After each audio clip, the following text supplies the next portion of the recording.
Hello everyone, Andrew, Day 2 Dryden, here recording for Nikachu MTG. We're playing Burn as always. And this opening hand is pretty darn good. Again, we got a creature and 2 lands, so I mean, everything else sort of falls into place, right?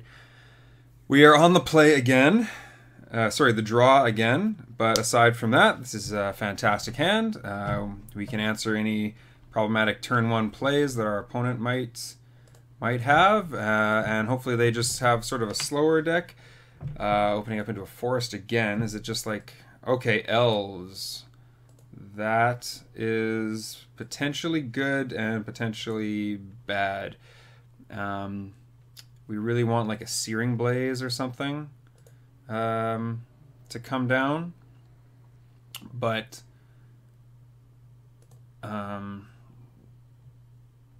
it's important just to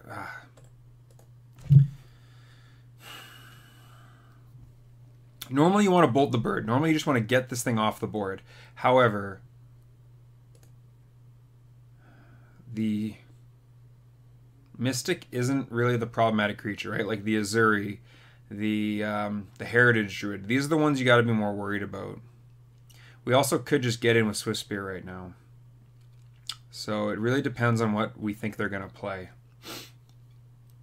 They also could just have a Dwinnen's Elite, and they'll get like 3 Elves, and they'll just like go wide. I think we just want to bolt this thing. I think we just have to limit the number of plays they have available to them. It's a little bit tough in the sense that we don't have any other... Actually, that's not true. We have a Lightning Helix in hand. My mistake. And a Rift Bolt we can suspend. So depending on what they do, we still have answers. But yeah, that's the play we want to make. Elves, this was like a legacy card. I didn't know that. Okay, I guess it's modern legal. Make black deals 1 damage. Okay, sure. Is that your only... Okay, and so that's why we bolt the Elvish Mystic. That's why we do that. That was a great draw. We are now going to... We know they don't have a land in hand. I'm tempted to get this Rift Bolt out of my hand and attack with a Swift Spear. But the fact that they didn't have a land drop also really incentivizes me to kill this thing. But I also don't want to be dealing damage. See, this is the tough part about it. Like, I really want to just be like killing them. Okay. I think turn 1, it's important to get ahead, and they didn't get ahead on mana.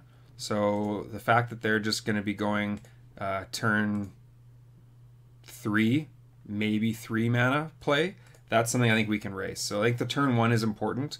Turn 2, I think we can sort of, not cheat, but we can start getting our own game plan going a little bit more. They might just drop a Dwinnen's Elite here and start going wide, but that's not the worst. They also, yeah, see, so... I thought about holding up the Lightning Helix for that too, but I really wanted to start getting on the board and start getting our own game plan going. Because even now, like, what do? Like, they don't block the Swift Spear. So we're getting in for 5 damage. I mean, I guess they could block the Swift Spear if they wanted to, but like, yeah, I'm okay with that. At instant speed, we have 1 card, and for that reason, we don't need to play any lands before combat. So we are absolutely just getting in. They are not blocking, which is good. I guess I could have played a Lava Spike, actually, to get an extra damage in. But I think I was really hoping they would try to double block and get greedy. Yeah, that was a mistake on my part. I probably should have played a land and Lava Spiked. Then they might have actually been incentivized to block. So maybe actually... You could make an argument that making this a 3-4 would incentivize them to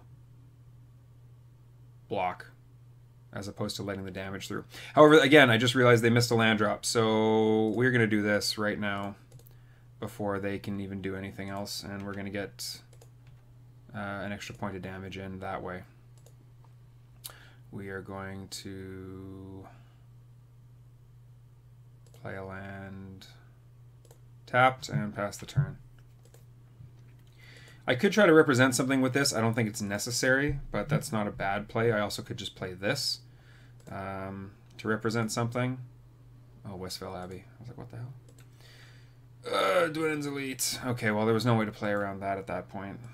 I would have to go back a couple turns. Okay, so they've got... How many creatures do they need? I just realized this thing can get crazy. Sacrifice 5. They have 4. Okay, well, that's a thing.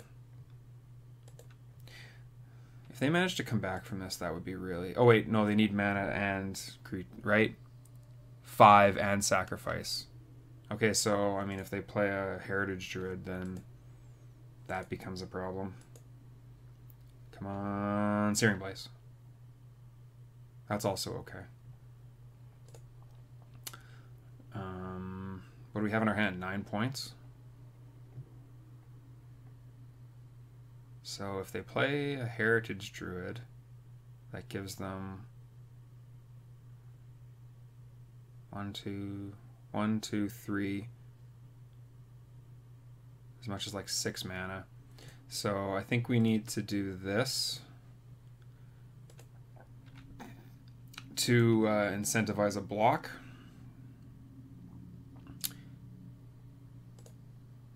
Actually, no. No, sorry, okay. My mistake. Scratch what I was just saying. I'm sort of more talking aloud than I am actually thinking about the commentary I'm doing, guys. Sorry. So we have 6 points in our hand. Potentially 3 points off of the Swift Spear. So if we Lava Spike them here, they have to block, or they just die. And that probably means they're going to block.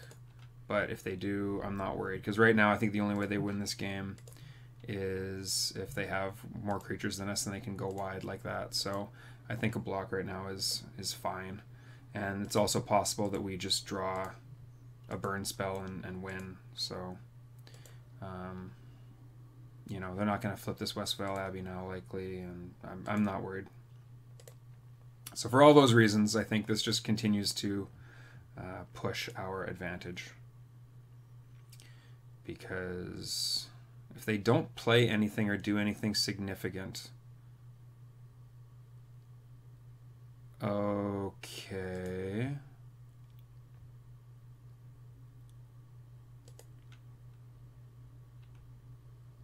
Yeah, that's fine.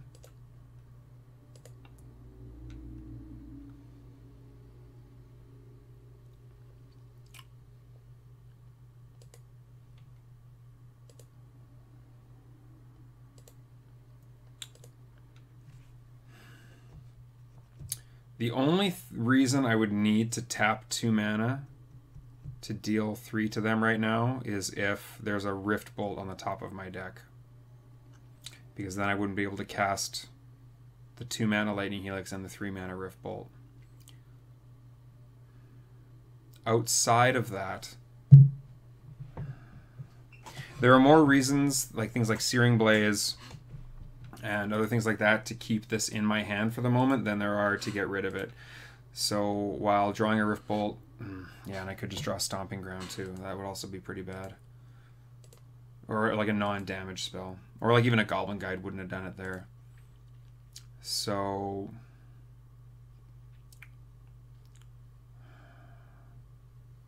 So what can this turn into? Tap, untap, tap. How much mana can this... Sorry, how much... Normally this thing just goes infinite when I play against it. So it taps, and it can untap. And it can tap again before it dies, so it can produce 2 mana. Yeah. So 2, 3, 4.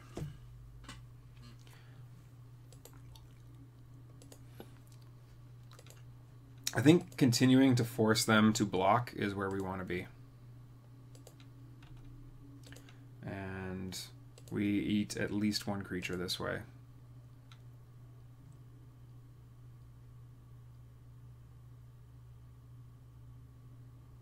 Can we eat all 3 creatures this way?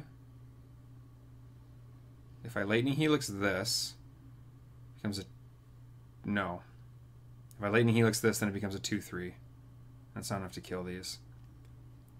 So... yeah, we block like that. And we Lightning Helix them.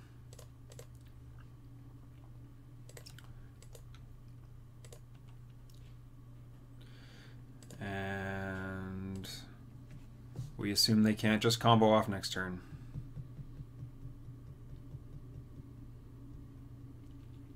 But now Coco's on the table. 1, 2, 3. It's possible that was a mistake. But if they Coco, they can't just go Westvale Abbey. They do this, they can't just go Westvale Abbey. So I'm actually not worried about Coco right now. They're at 3 life. We're at 22. We probably have 2 turns to draw a burn spell. But, I mean, it's turn 6 and we haven't won yet. So, I mean, we're not doing ourselves any favors. You're not really supposed to win on turn 6 if you haven't... oh. But, I mean, then again, like, if this had been, you know, any burn spell... what the heck? What does this thing do? I know what it turns into. When it enters the battlefield, look at the top 4 cards of your library, reveal a creature card, and put it into your hand. At the end step. Okay, so this thing is going to turn into...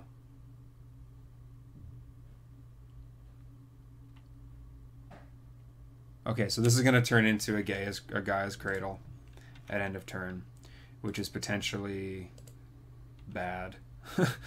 Because... if they have Cord in their hand, it means they can just go get the combo, which they're probably playing. Yeah, Llanowar Elves. So they can play Llanowar Elves off the Druid. Then at their end step, they'll be able to tap this thing for 4 mana. And they can make a 5th mana off the Devoted Druid. And then they can go infinite. Oh man, this is really, really ridiculous. Okay, well. Hopefully we just managed to edge them out because, wow, that was closer than we would have liked. Sure.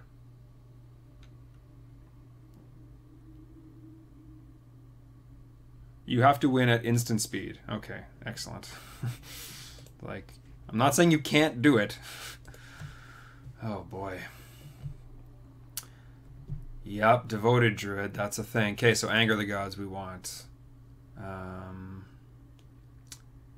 They could bring in Kitchen Finks and things like that, which is not what we want to see. But that looked like a mono green list almost. Maybe they're just playing like Cord to try to get the combo. I assume they're playing the combo since they've got the Druid. But maybe they're not playing the Vizier? Elves of Deep Shadow even, like... they have black mana. It's very strange. I feel like this is a very strange mana base.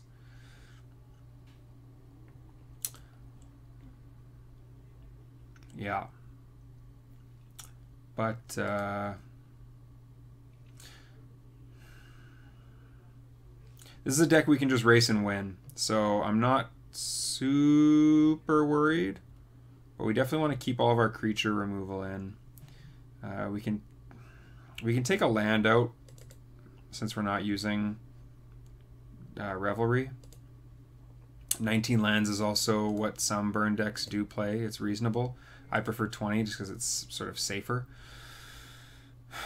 I'm basically just deciding right now between this Path to Exile or not. I mean, giving them mana is really scary because of like the few things they need to do things with it.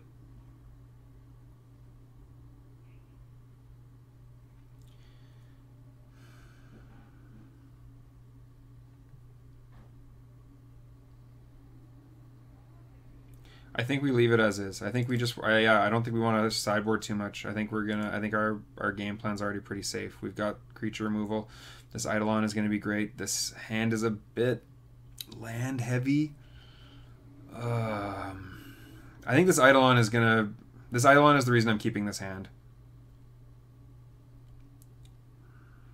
I could very easily just mulligan into a like no lander, and this hand isn't great. I especially would prefer like a bolt as opposed to a lava spike on turn 1, and our opponent mulligan to 5. But the Eidolon is the reason I'm keeping this hand, because it can just do so much if they have a semi-slow start. If they just like hammer out 3/1 drops on turn 2, then it's a little bit less effective, of course, but you know, is what it is. That's a really good turn 1 play. I am totally okay with that. We obviously don't need any colors, so we'll just grab a basic. And they might be incentivized to block here, actually. They only have 3 cards in hand. Devoted Druid. Okay, so they probably won't block. But we're going to land an Eidolon next turn, and they are going to have to work to get through it.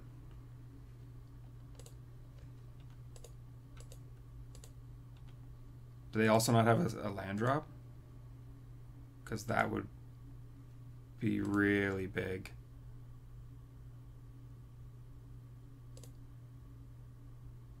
Okay, Nettle Sentinel. Yeah, that's reasonable. Okay. They still don't have a second land, though. That's pretty huge. And we are drawing too many lands. More than I would like, anyway.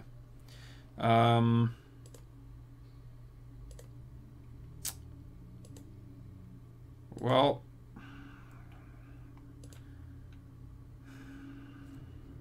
we're not doing ourselves any favors with all these lands. But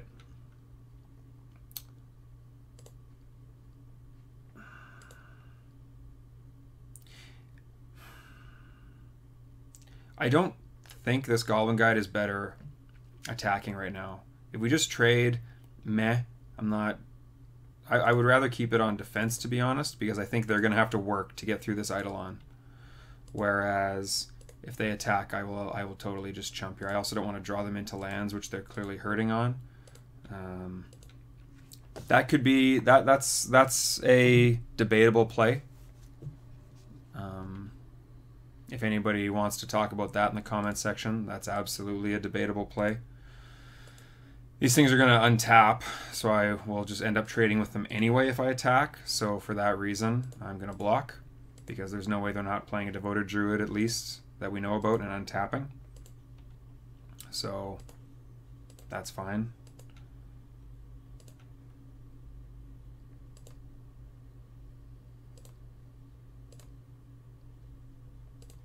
Yep.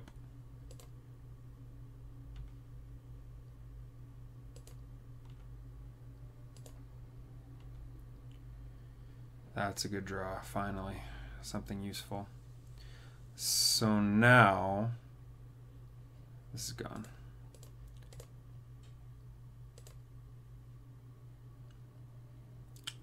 This needs to die, because it's 2 mana, and they're clearly hurting, so maybe they've got Collected Company stuck in their hand or something that they're, at this point, 2 turns away from casting. So this is dying for sure. Is this dying is the question. I think it is. So for that reason, we're going to take 2.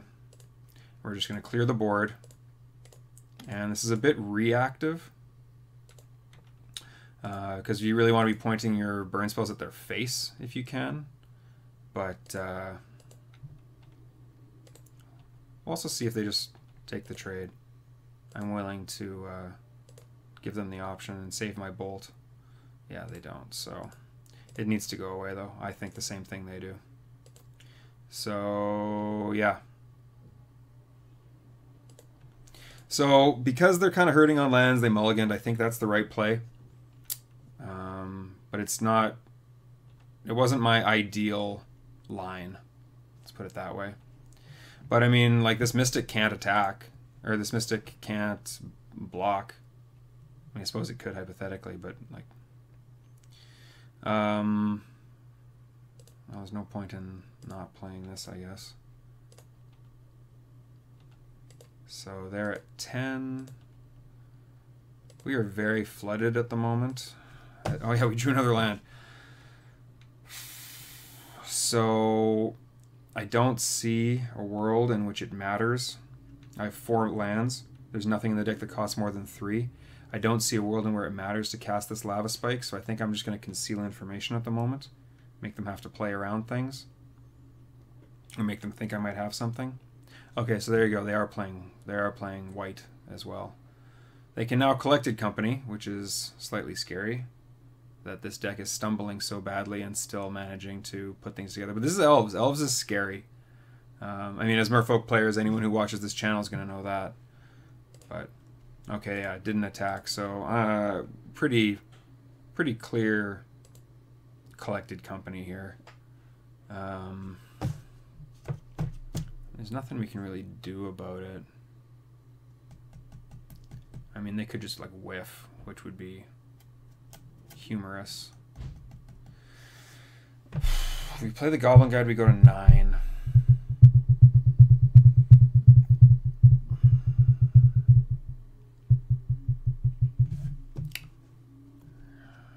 I was really hoping to draw like Anger of the Gods or something, so they would Coco into it, maybe block the Eidolon, and I just wipe their board again.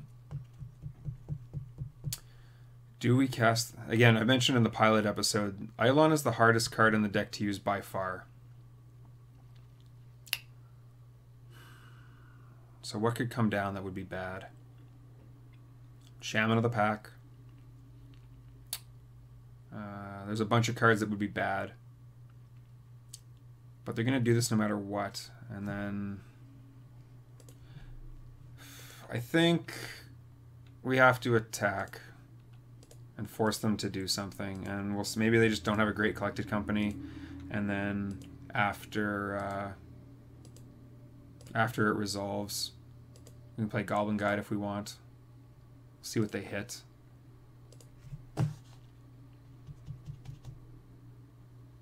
But this could also be a brash play. If you want to talk about this line of play in the comment section, I'd be willing to discuss it. It was pretty obvious Collected Company. That part, you know, obviously I didn't... Interesting. Okay. I did not expect that one. The Burnt Forge Tender. Okay, well now we have a reason to bring Skull Cracks and things in. Yeah, that's a thing. I really wish I had one in my hand right now. Did I take them out? I know I didn't bring them in. Just the 2 Skull Cracks. Yeah, okay. Yeah, well that happens, sure. Now can they just win with what they have on board? Not exactly, but mostly.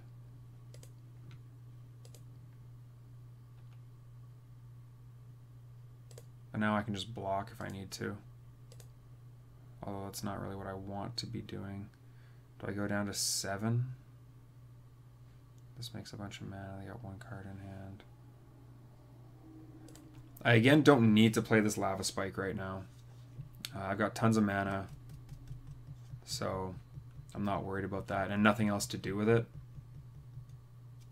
We really flooded out. I mean, we kept a land-heavy hand and then just drew a couple more lands as well. Hasn't been horrible, you know, Lightning Bolt, Lightning Helix, but I feel like one more burn spell here would have made a big difference.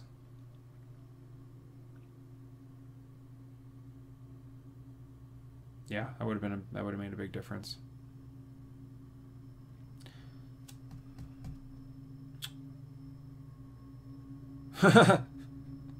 Yeah, okay. Well, now that I know they have that, I'm also happy to have a Lava Spike. Yeah. Okay. This means if we draw... Oh no, the Burnt and Forge Tender is still... Alright, this is basically a counter spell. Here, for those of you who don't know what this does, they sacrifice this to prevent damage from a red source. So, if we Lava Spike them, they just sack in response. This is basically a counter spell for any burn spells we might have. And yeah, we drew the winner there. Now, the problem with this spell skate too is that like we could normally just attack in, and they'd have to, you know, risk a skull crack, or maybe they'd have to trade with something else, or we could just get rid of this because it's kind of hurting ourselves at the moment too. But if we try to cast these, we are going to go to 5 life.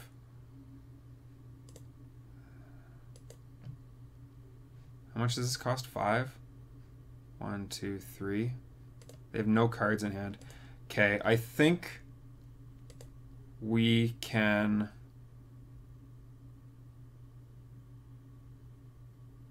I'm going to cast these lava spikes and I'm going to pass the turn. I'm trying to debate whether or not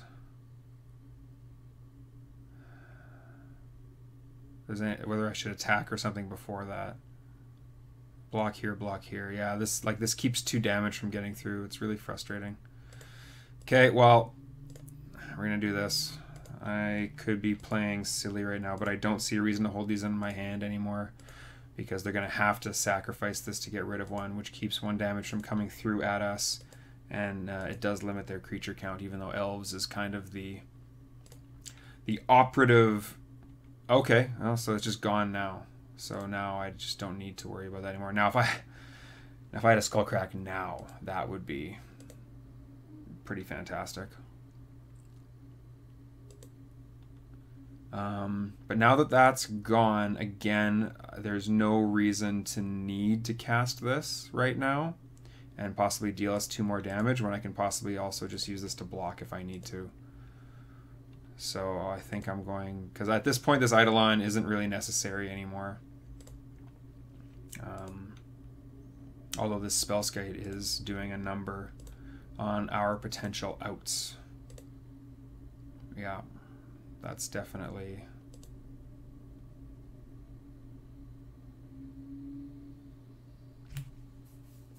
yeah, yeah, 1 more burn spell and that would have made all the difference, you know, right there.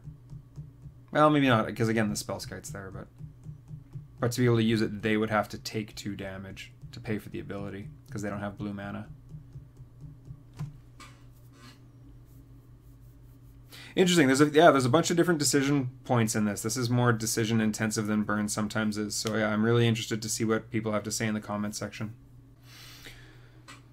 Okay, so my opponent was thinking about something quite a bit there. Well, we are... I'm really wanting to get rid of this Eidolon, so I'm tempted to double block on Azuri to get rid of Azuri as well, but I think I basically just want to ensure that I am able to get rid of the Eidolon right now, because the Eidolon is probably not helping. Oh my, oh. Wow, that was a bit of a punt. Could I even have won? Double block there. No, he had it. It was Xaxes no matter what. Yeah, so there was nothing I could do about that. Okay, so sideboarding. Well, we know they got the Burton Forge Tender now, so we're bringing those in. Spellskite is frustrating, but is it worth bringing in a Revelry for? It might be. It might be. Probably isn't. It may, however, be worth bringing in Path, because we can still hit Azuri and other things we really, really need to. How do we have 62? Oh, right, because I brought in the 2 Skullcracks.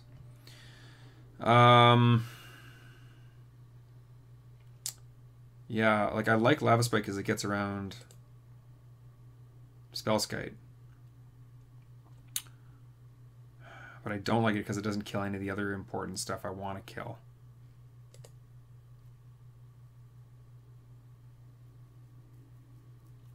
Elves is hard. They can just race and win. Like, Modern's so fast. it just is. Rift Bolt's a bit slow, maybe? Okay, I'll cut 1 Rift Bolt. And I'll cut 1 Lava Spike there. That's probably good. Yeah, I don't know. Again, let me know what you guys would have done. I can discuss the options, but I think Rift Bolt's a bit slow. I mean, although it isn't bad on the play. Turn 1 on the play, but outside of that, usually the things you want to kill, you need to kill them quickly and deal with them quickly. But yeah, I mean, like, I don't know, an anger at any point there would have been great. Yes, we want to play first. Yeah, our opponent mulliganed and we still just had a rough... Okay, this hand is risky because it only has 1 land, but we have a great turn 1 play. We have an amazing turn 2 play if we get a land, and we even have a decent turn 2 play if we don't get a land. So I am keeping this hand, although it is certainly not without its faults. Come on, mulligan to 5 again with your ridiculous 3-color elf deck that's playing Elves of Deep Shadow and all this other silliness. I dare you. Actually, depending on what they do turn 1, I might even just drop Idol on. That would actually probably be the better turn 2 play. So we have to get the Sacred Foundry because we don't know. We don't know for sure if we're going to be able to draw a fetch land if we do get another land. So we have to prioritize getting our colors. They kept a 7-card hand. Razor Verge Thicket. You gotta have a turn 1 play, right? You have to. There you go. Okay, come on. Land. It's unfortunate. Unfortunate. But not the end of the world. They also know our hand is totally gassed now by the fact that we didn't play a land. That's not horrible. Painland is acceptable. Was it Spellskite? Devoted Druid. Okay, come on, seriously. Now give me a land. Please, please, please. If we had to draw a non-land, I guess that's acceptable. They just block here now. That's the frustrating thing, though. And then they just combo off. Are we gonna lose to Elves? Come on. Please don't lose to Elves. Archdruid. Okay, well that's coming down next turn. Well, this is the risky run. This is what I signed up for, keeping a 1-land hand. It's nothing... I don't know. I still think it was the right keep. A lot of decision points in this game. Again, I'm saying, you know, tell me in the comments section what you think about that. But, yeah. Very... very interesting turns. You might even just go infinite here, right? Like, you might even just have the Vizier of Remedies. Not with that mana. Yep, okay, Archdruid. Now you can tap this thing for 3 mana.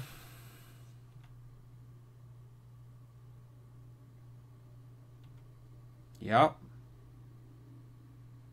Oh man, if we draw a land to kill this Archdruid now, though? Oh boy. Oh wait, no, because I only put 1 counter on it. I thought they were going to get greedy and put a second one. Right? Yeah, it's a 0-2. I thought they were going to get greedy and make it a -1/1. Okay, well, that's what we wanted to see. And we want to just smash through and kill whatever we can.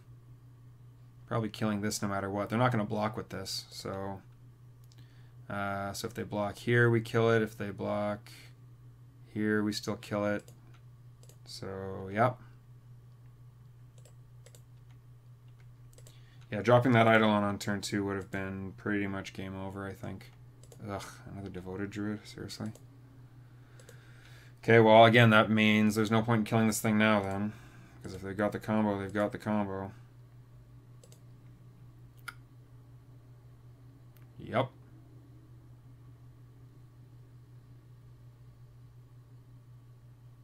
Interesting.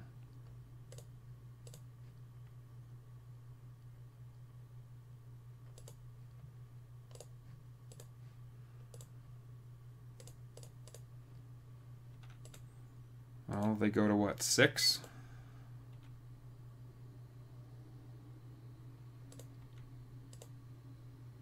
Yeah, they go to 6. So unless they have something really crazy in their hand, we should be able to close this out. But like I said, they could just go infinite mana any second here.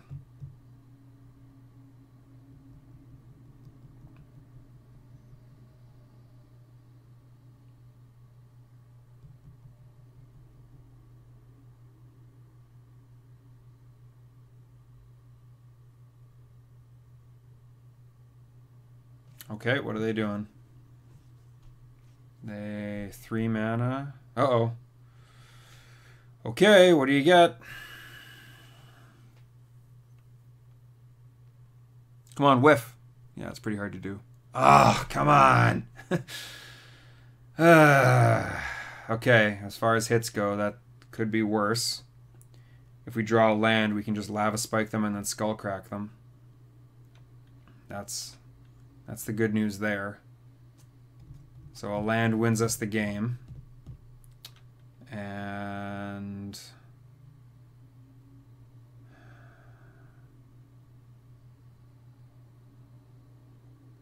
yeah, a land wins us the game. Does anything else win us the game?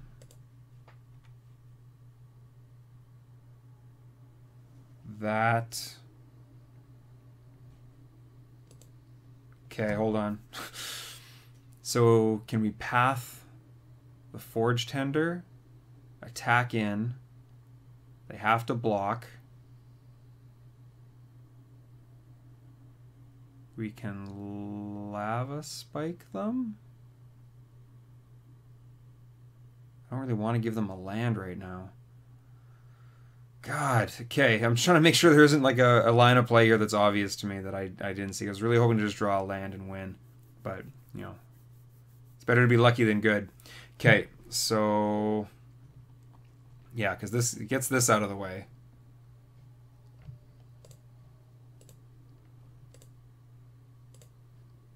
Yeah, I don't like doing this on upkeep or whatever, but...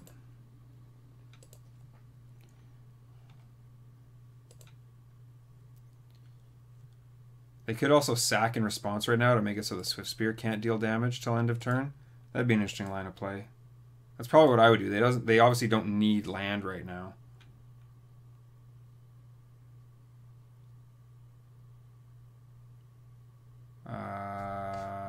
What is this? Targeting what?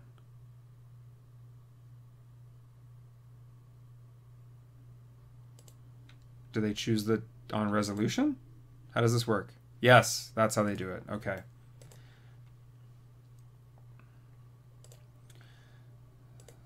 So, yes. So these can't tap for mana if I put them to 1, because then they die. But they can make a ton of mana anyway. Ugh. Okay, well, it might make a difference. There's no point in... There's no point in not doing it. So... I don't think we saw any fetches or anything out of them either, but, you know, whatever. Okay, what do you got, man?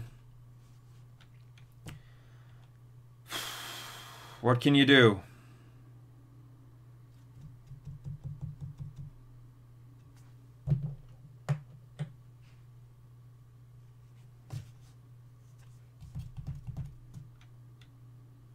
I know you got lots of mana.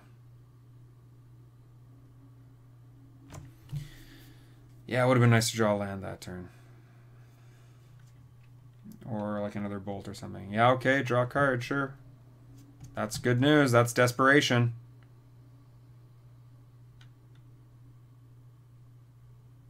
Come on. How can you have nothing? What, do you just have like... You just have like Elvish Mystics and stuff in your hand? I know you have a Devoted Druid in your hand. That's one of your 5 cards. You must have tons... Like, what do you have in your hand? Do you have Shaman of the Pack?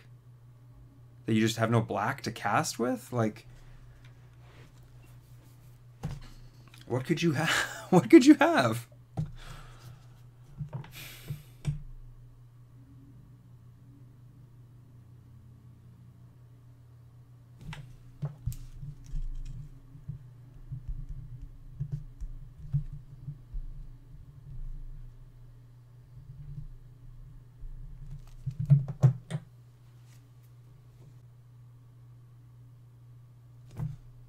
Okay, desperation again. Okay. It's probably one of the things you drew.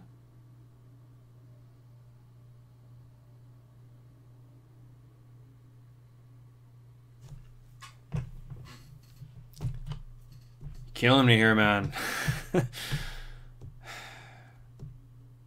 What are you doing? Just play a spell skate. Okay.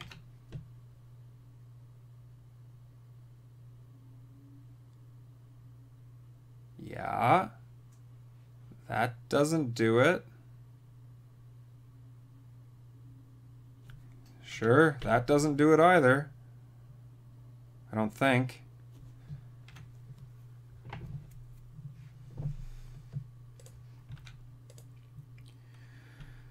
Okay, well.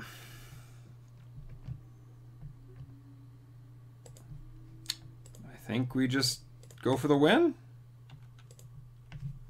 Do we get there? After that ridiculous long match? Alright, we got there. Oh man, that was a long one. Okay, wow. Well, I hope it looked as suspect as I thought it was, because it definitely felt like there were a lot of interesting decisions to be made during that match. I usually just get run over by elves no matter what deck I'm playing, Merfolk especially. I'm sure the people who watch this channel are familiar with how bad of a matchup this is. You know, just goes to show you even an aggro deck like Burn can just be very close to dead all the time. So anyway, like I said, hopefully there were some interesting points in that. Please feel free to comment on any lines you thought. I can always just rewatch the video and look at lines that I took. But hey, we got there. So 2-1. We're doing well, and yeah. This has been Andrew, Day 2 Dryden, recording for Nikachu MTG. Please like, share, comment, and subscribe, and I will see you next time.